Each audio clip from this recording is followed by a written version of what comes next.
Hey, glad you could make it back. I know I've been talking about, I call it barrel proof cast strength bourbons for a little while, and we've been doing lower octane, alcohol content bourbons.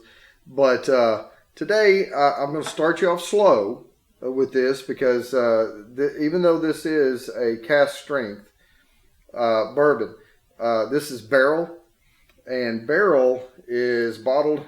It's distilled. This is important. Distilled in Tennessee, Indiana, and Kentucky, which means they procure the bourbon and then blend it together. So this is a blended bourbon distilled in several different locations. But it's still a good bourbon. But they call it cast strength.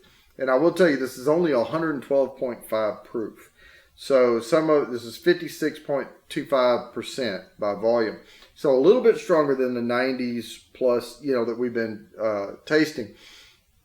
But this is Louisville, Kentucky is where they put this together. They procure the barrels and then they blend them. But let's go ahead and pop this thing. Yep.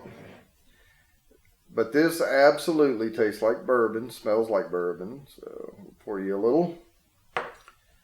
And as always, if you don't drink that, you know I will. Let's get a little snip here. All right. Okay. Get a little air in it. I like Barrell. Even though it's a blended bourbon, I'm not that much of a purist. It is bourbon. So, each one of these barrels that they procured, at least 51% corn, and aged at least a set number of years in new oak barrels. So we know that. And it is primarily, I can tell you, is wheat. So I would consider this a wheater. I can't attest to, all the mash bills because, I don't know what they are. But hand selected is what they say. Getting some good notes off that. Now the cast strength barrel proofs and all that are going to give you a stronger nose. So be a little, maybe a little further away. You don't want to get the too much of the burn. You want to try to pick up the notes. If you get way down into some of the stronger bourbons, it will flood you. And not that that's going to make your eyes water or anything, but it's going to mask some of the more subtle notes that you can pick up. As far as legs go, it's okay. Yeah, it's doing pretty good. Yeah, but I'm getting some of that wildflower. Of course, the vanilla is always going to be there. Woody, it's hard to say until I taste it. But yeah, there's some brighter notes in there. We're starting to cross over from just oak into more of like a conical, like pine aroma off of that. So let's give her a little taste here.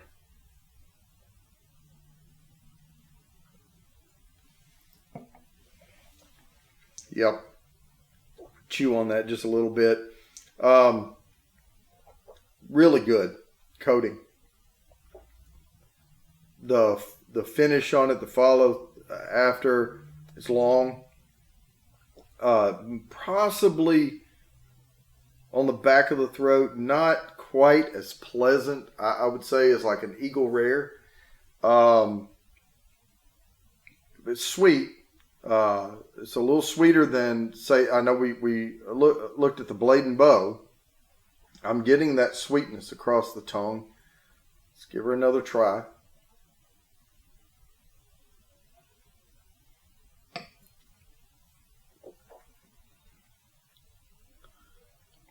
On the outside, that's where I'm starting to get you know, I don't have an age statement on here, but I can tell there's something going on here. It's a little older. It may be 8. I would give it, oh no, 10 years, 4 months. I'm sorry.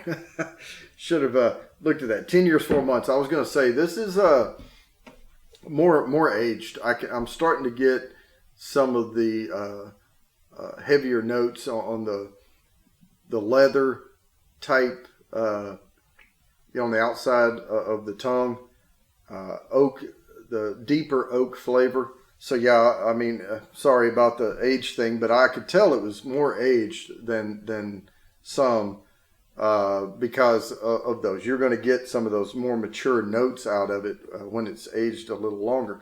Really good bourbon. Even though it's a blend, and again, it's blended with really good bourbons. I can tell you that. This is one I'm not even going to talk about price because I don't know. This was a gift, from someone. You know who you are. But yeah, it's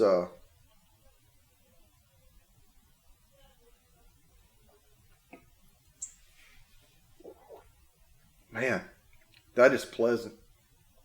That is really, really good. I wouldn't put it up there with some of the other cask strengths I've had. Really, you kind of forget that it's cask strength. It doesn't hit you hard going down, but man, I can feel it in the top of my stomach. I love that, by the way.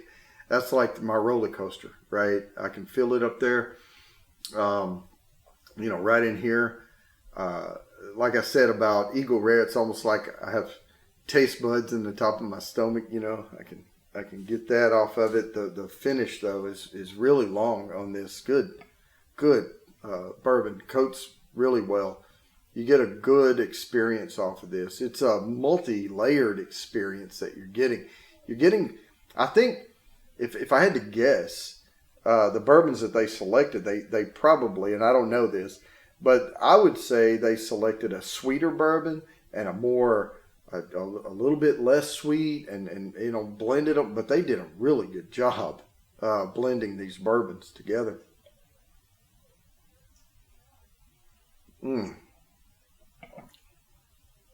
Yeah, that is a great bourbon.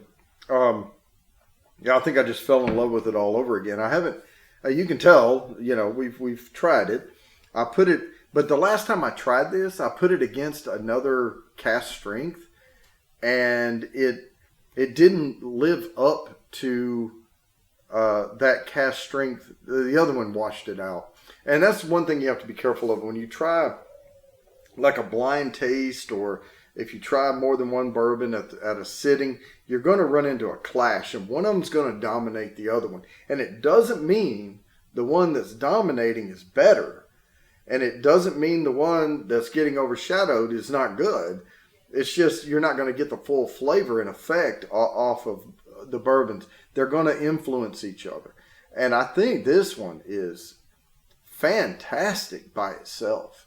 Just to sit down at the end of a day and have this, wow, this is a really good bourbon. The vanilla and caramel are coming through, but man, there's some dried fruits in there. The darker apricot-y flavor, the leather, the peppers, it's a fun ride. It's a really fun ride. Yeah, I think I would highly, highly recommend putting a bottle of this on your shelf. I would highly recommend it. I don't know what else there is to say. So let's go ahead and end this so I can get this thing posted, edited. But as always, please subscribe. I'll keep bringing you videos. I'm going to try to get better and better on this. If you don't have VR, get some. Share me. Spread the word. Let's get the trend going. And I'll see you next time.